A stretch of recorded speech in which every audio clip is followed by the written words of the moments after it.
Dr. Kamon. I would like to thank the organizer and Dr. Kamon to invite me here to share this experience. 2 weeks ago, I was called by Dr. Kamon. I was in Iceland during my vacation. I said, well, in the middle of the snowstorm, I don't have much time to prepare for this lecture. But anyway, I will try to do the best I can to help you. This is some of what the work we are doing in Thailand with our group. Firstly, in 1989, we studied the cancer and the embryogenesis in cholangiocarcinoma, published in Human Pathology. We detect a couple of oncogenes associated with that disease. And later, in 1993, we published another paper in cancer research regarding the genetic change, the aneuploidy between the normal, adjacent, abnormal, and the pre-malignant lesions in head and neck cancer as a model for cancer chemo prevention.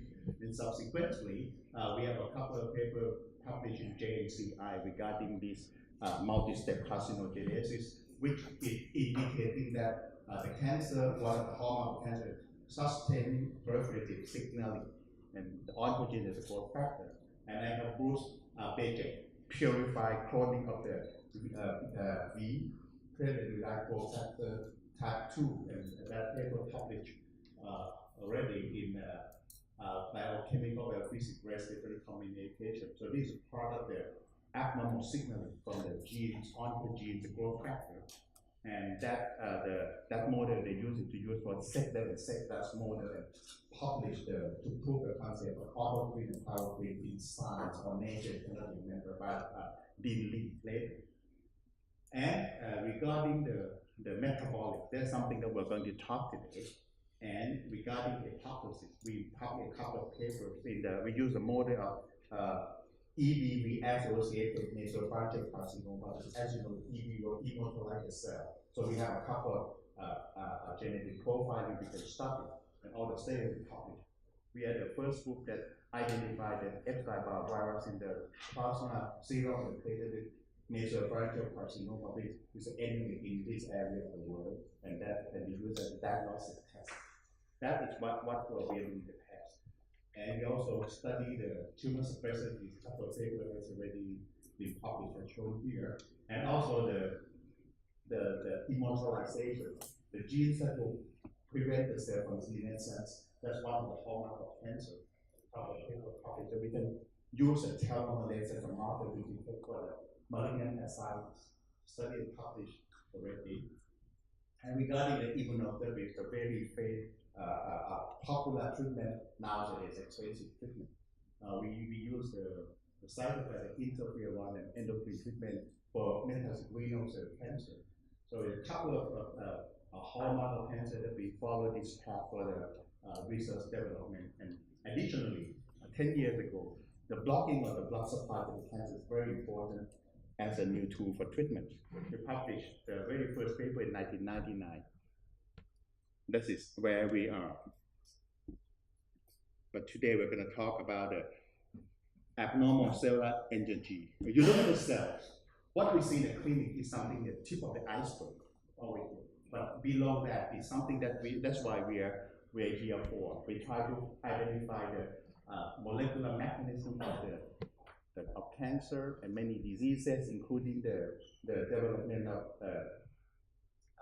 this cancer from the normal cell to treatment to malignant, from molecular level to biology of cellular. These are the things that can be used as a tools for research in terms of the metabolomics, as we are at the topic we are focused now. Many patients are symptomatic once we get cancer, and then they will die if they present at advanced stage. This is some of the clinical situation that we are trying to find some avenues or technology to solve this problem. We are at the tip of the iceberg, but below here, there's something that we have to try how to do that. In the past, when Anthony van Leeuwenhoek developed the microscope over 200 years ago, we use histology to identify cancer and treatment, because histology-based cancer treatment, that is something that happened 100 years ago, but now we know that is not enough. We need something else to overcome the deadly disease. We view cancer as an organ. It's not only cancer, there's many things inside. So that the metabolism that we detect is not only for the cancer cell, it's for the microenvironment, for the host, for the cancer.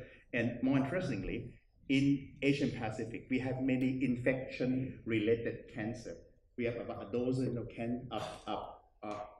organisms that cause cancer, like hepatitis B, C, Epstein-Barr virus. So the cell infected by the virus, they have a different metabolic profile from the normal cell. So we are dealing with a normal host reaction with the metabolites from the normal cell, the metabolites from the infected normal cells. We also have the metabolite from tumor. So everything mixed up into metabolomics. And the concept of, in the past, we used the concept of outside in, we just do chemo, radiation treatment, whatever, do the biopsy. But now the concept has been changed. We have to change it to inside out, like using the technology of metabolomics in the treatment. Actually, we know cancer a long time ago. Hippocrates is the father of modern medicine. When he did surgery for cancer, many patients died, but he found something right here, like the legs of the crabs. So he said carcinos. Carcinos is mean crabs, because it looks like the legs of the crab. So that's why where the cancer come from. And many hundred years ago, we know that this is important. Another target of treatment, we call it angiogenesis. It's an important growth promoting factor, and we need something to stop it. And now we have at least a dozen of drugs that will block the tumor blood vessel formation as part of the cancer treatment. It's something to show you that like the growth factor that stimulate the growth of endothelial cell promote growth of the cancer. There are many types of cancer that act differently. The one that have higher, we can use anti-VEGF treatment effectively, and the FDA approval for this one. For breast cancer, you can see that the vascular endothelial growth factor, it's not as nice here, and it can only delay tumor progression. We call delay progression-free survival, and because it's expensive, even though it can be used, the US FDA, they stopped using the anti-VEGF or bevacizumab for breast cancer. They only use for colorectal cancer, which the endpoint is increased survival. It's not only that. Cancer is very complicated. It's the most common cause of death worldwide, including Thailand. Why is that? We know that 10 years ago, we have very good magic bullet, a targeted therapy. We have many targets, but the problem is, even though we have many targets to attack, but it's too complicated. There's so many pathways. So usually target therapy is not enough. How about metabolomics? Because you do a bottom line approach. You screen everything at one time and put in perspective and try to identify the way to solve the patient's life. It's a complex and dynamic process. So the metabolomes that respond to all these targets may be a new approach that we can overcome cancer. We call it top down and bottom up. Once we complementary both together using the omic technology, we might be able to combat cancer safely and effectively. About 10 years ago, we are approaching the precision medicine, the personalized medicine. We need to get the right drug for the right patient at the right time, right schedule, and the right treatment. We can identify responder, non-responder. Many of the treatment is available. Many tests is available. For example, in lung cancer, if you have mutation and you get the treatment directly for the mutation, that actionable mutation, because targeted therapy, you get a better survival. But if you have to target, but you don't use the target,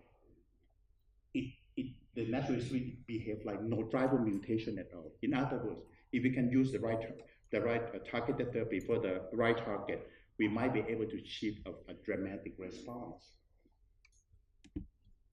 That's what we know in the past many years ago. And today we're going to focus on the metabolic approach, which is the hallmark of cancer. We have 10. We know that cancer is something that is abnormal, aerobic glycolysis. Can we block this pathway? Can we do it better? Let's go for the definition. Actually, metabolic is a new field. Comparing with molecular biology or compare with other technology, this is relatively new. Even the name, get the name in 2000, 2002, as shown here. The interesting thing of metabolomic is that cancer is fundamentally a metabolic disease. The genetic disease, we approach top down.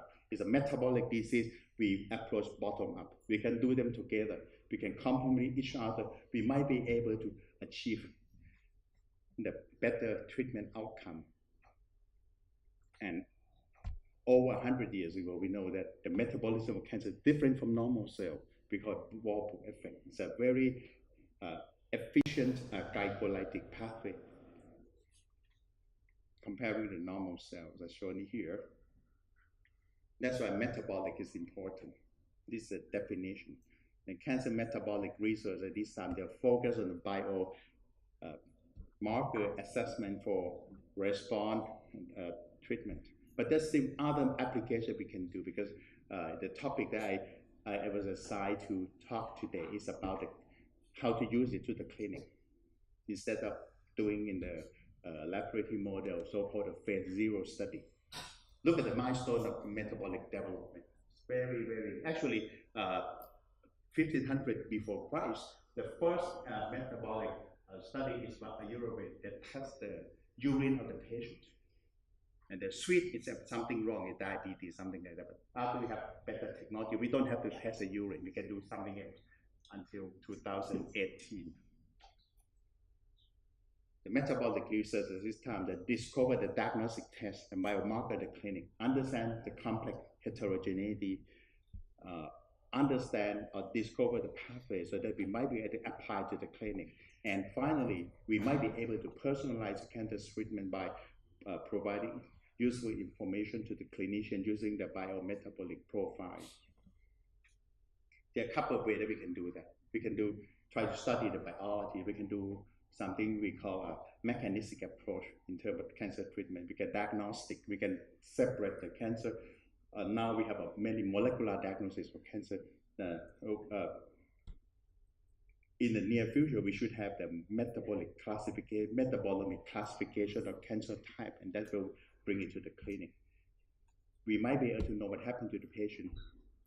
We might be able to know who will get cancer, how to prevent it, what is the recurrence. And finally, we might be able to develop some of the programs so that we can get a metabolomic targeting therapy in the near future.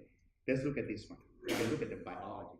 Actually, a famous paper about the cancer heterogeneity published in New England Journal of Medicine a few years ago. Interestingly, once a patient have the different part of the body of the cells of cancer, they have different biology. How can we treat cancer with only one treatment? It's impossible. We have to use several ways. We have to monitor the patient. And in the metabolic term, which the bottom line, have the same thing, heterogeneity. So in order to get the drug development, we have to know the heterogeneity and know how to combat this problem. Molecular profiling, the very first one in breast cancer, we have sub-classification, different types.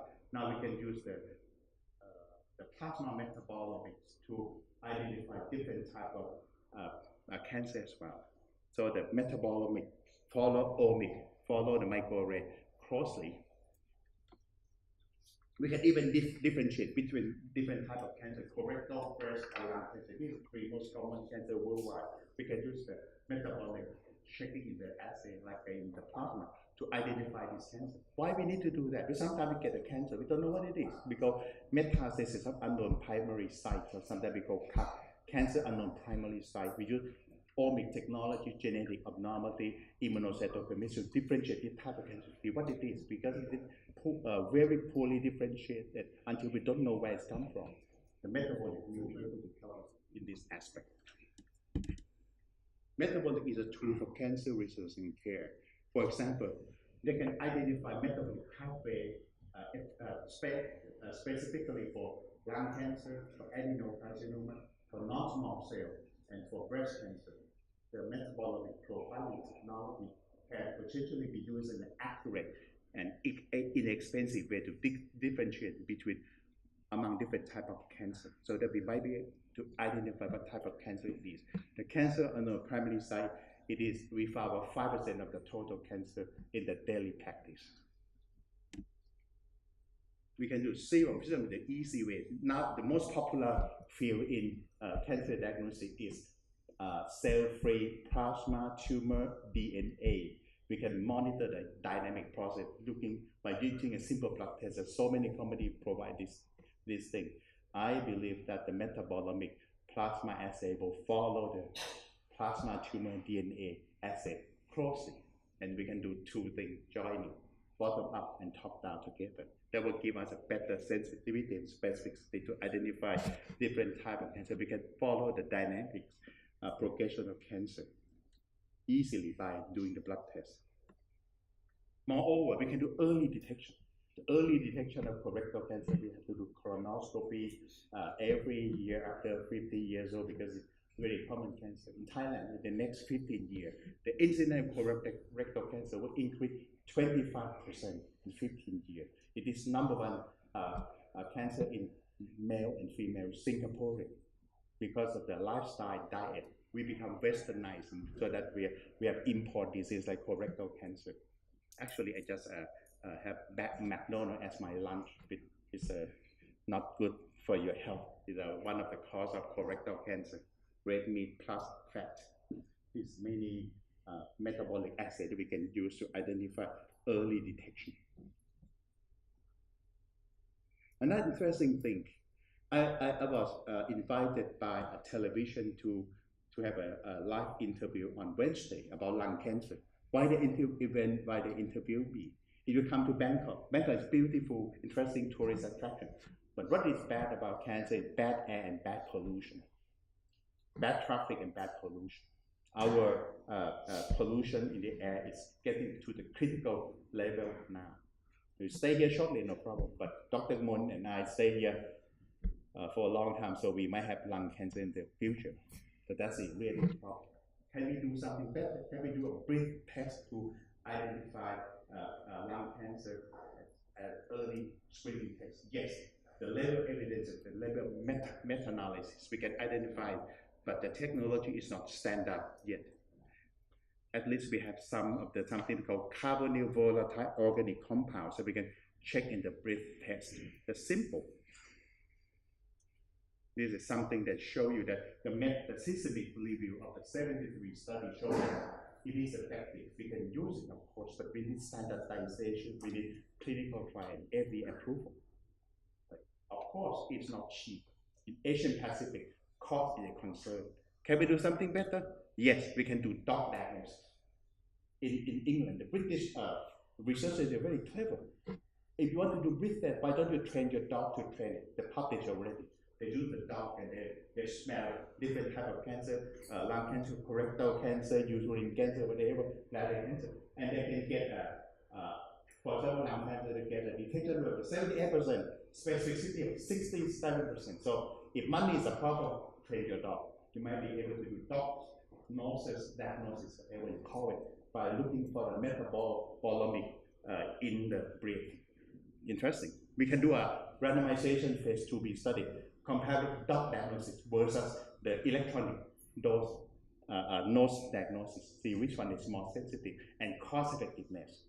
And I believe that cost effectiveness is dog, but you have to be sure that your dog have a good emotion. If they are in bad mood, probably they will not be cooperate with you to get the diagnosis of cancer. Sweat. In Thailand, it's really hot. So everybody come here, you get outside, sweat. Sweat is something that almost costs nothing, but it can do everything. We can do the metabolics of the lung cancer by getting the blood, the sweat, and we can do the test. We can show that we can classify the risk of lung cancer between the low risk and high risk effectively by metabolomic assay. So that's interesting. The data published in many studies already. Saliva. Actually, the saliva, they use it for cancer screening. There's a test approved by US FDA, checking for the I think it's RT-PCR for the risking genes in physical. They speak it and then they send it by mail and then they give the answer to you about in 1 or 2 weeks. You buy even the supermarket. But how about the metabolomic? You can do something metabolomic assay to check for the saliva for any upper airway digestive tract cancer, like oral cancer, which is very common in India, in Thailand, in the part of Asian Pacific. This is the study showing that It's real. You can do that on ROC field children. It's good. You can try it. It's good to pursue. There's so many things that we can do. Glioma is important. The brain tumor is very difficult because the silence area, if without a symptomatic, although MRI or see the brain, you won't be able to know the patient get glioma, especially the glioblastoma multiforme, which is a very lethal disease. Most of the patients get this brain tumor. With surgery, they will die within 1 year. The median survival is 1 year. We have some prospective study. We can check the serum metabolic assay for the risk of glioma risk, which is very important because it's non-invasive. Comparing with the, and it is cheap if we can do it in the industrial scale. We need a good database. There are many good databases. I was told by Dr. Kumon that one of the faculty members from Washington University bring the database from England, right? And then they will try to collaborate something like that. So I think every country, Asian country, we have to set up your own database because there may be something different between different countries because the etiology is different. We have viral infection, we have carcinogen, the food and diet, everything is so different. And so every country, they should have the cancer metabolomics profile. I'm also doing some research on pharmacogenetics. We have one PhD student and a master's degree student work with me. I'm a mentor for them. We look for the pharmacogenetic to predict the endocrine response to treatment. We call the tamoxifen. We do the CYP2D6, and these are paper published already. But now they're moving for pharmacogenetic, pharmacometabolomics. This is something very interesting. The problem metabolomic is only in early phase of study because when I came here to give a lecture, I talked to many of my friends. They said, we are not doing that. We are not doing that. I have a lecture with Professor Demichel from University of Pennsylvania in Chiang Mai about 3-4 days ago. Even in Pennsylvania, they don't have metabolomic center. So this is something that's not interesting by many of the oncologists and researchers. But anyway, it's increasing, even though it's not very popular comparing with other fields like molecular oncology. Increasing. The percentage of the trials is increasing, but still very minimal. Less than 1% of the clinical trial oncology, they use the metabolomic principle. And only 1.5% of the metabolomic study, they were a new molecular entities. In other words, it's still slow progression comparing with other fields in oncology.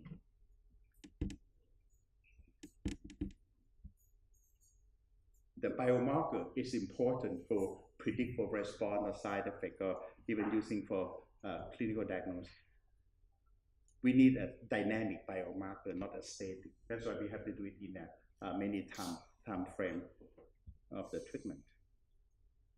The biomarker discovery is something popular. I look in the literature review, the metabolomic in cancer. Most of them, they're focusing on biomarker discovery.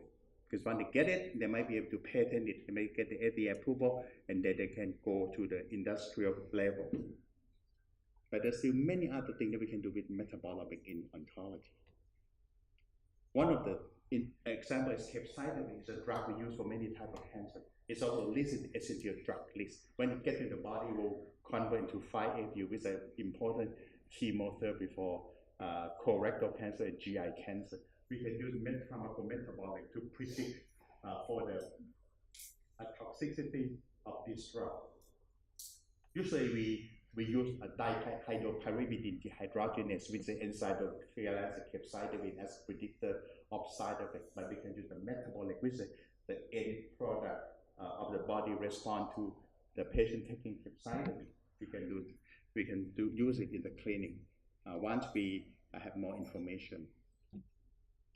In pharmacometabolics, it's only at early stage somewhere here, but it may provide drug discovery, preclinical, go to early clinical and late clinical data.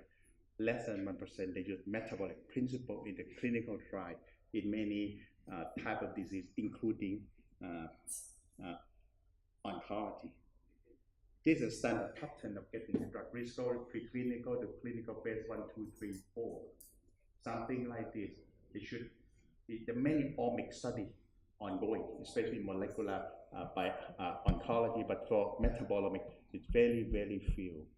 It's important for the major pharmaceutical company to focus in this field so that we can have a rationale bottom up and top down, complementary to each other for cancer development. Fortunately, 2013, Mahidol University is a leader in Thailand in metabolics, and they're focusing on the Thai traditional medicine by Dr. Kumru, and tomorrow we will follow by Dr. Kamun discussing about all the herbal medicine. We have many interesting drugs in this country. In Asian Pacific, we are a tropical country, so our biodiversity is so high that we have so many drugs here in Indonesia, in Malaysia, or even Thailand. So this is another very interesting issue that we should pursue. And these are the platform that can be the flow sheet of getting the new target using metabolics, and we can identify critical response, we can identify the toxicity and decide a good clinical study that answers the very important clinical study that will save the life of that patient, especially in this area of the world. Is some of the model that they can use a dynamic modeling of the metabolomic.